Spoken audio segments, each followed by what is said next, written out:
प्रकाशना ग्रंथ अध्याय 13 दो पशु। जब मैंने एक पशु को समुद्र से ऊपर आते देखा, उसके 10 सींग और 7 सिर थे। उसके सींगों पर 10 मुकुट थे और उसके प्रत्येक सिर पर एक ईश निंदक नाम अंकित था। मैंने जिस पशु को देखा वह चीते के सदृश था, किंतु उसके पैर भालू के पैरों जैसे थे और उसका मुंह सिंह के मुंह जैसा। पंखदार सर्प ने उसे अपना सामर्थ्य, अपना सिंहासन और महान अधिकार प्रदान किया।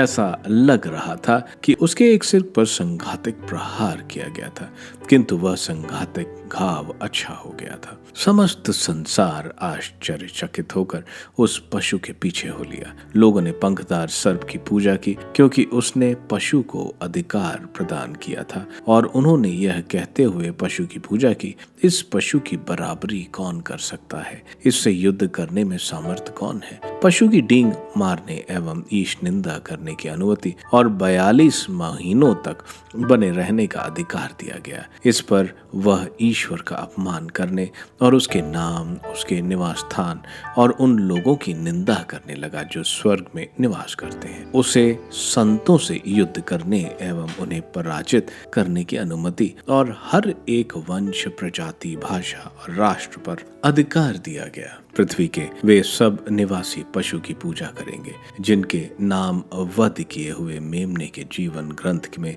संसार के प्रारंभ से अंकित नहीं है। जिसके कान हो सुन ले। जिसे बंदी बनाना है वह बंदी बनाया जाएगा, जिसे तलवार से मरना है वह तलवार से मारा जाएगा। अब संतों के धैर्य और विश्वास का समय है। तब मैंने एक दूसरा पशु पृथ्वी में से ऊपर आते देखा।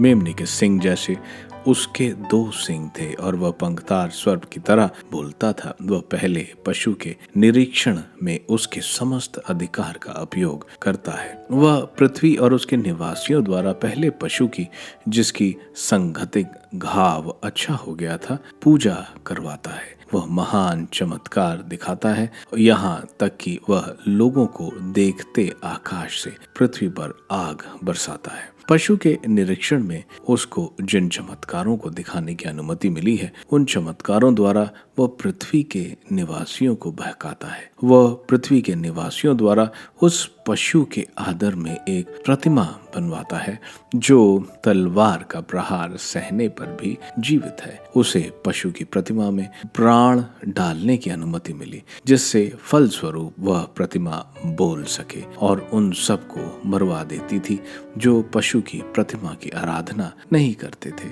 वह दूसरा पशु सभी लोगों को, चाहे वह छोटे हो गए हों या बड़े, धनी हो या दरिद्र, स्वतंत्र हो या दास, इसके लिए बाध्य करता है कि वह अपने दाहिने हाथ या अपने माथे पर छाप लगवाए, जिस पर वह छाप पशु का नाम या उसके नाम की संख्या नहीं लगी है, वह खरीद और बेच नहीं सकता।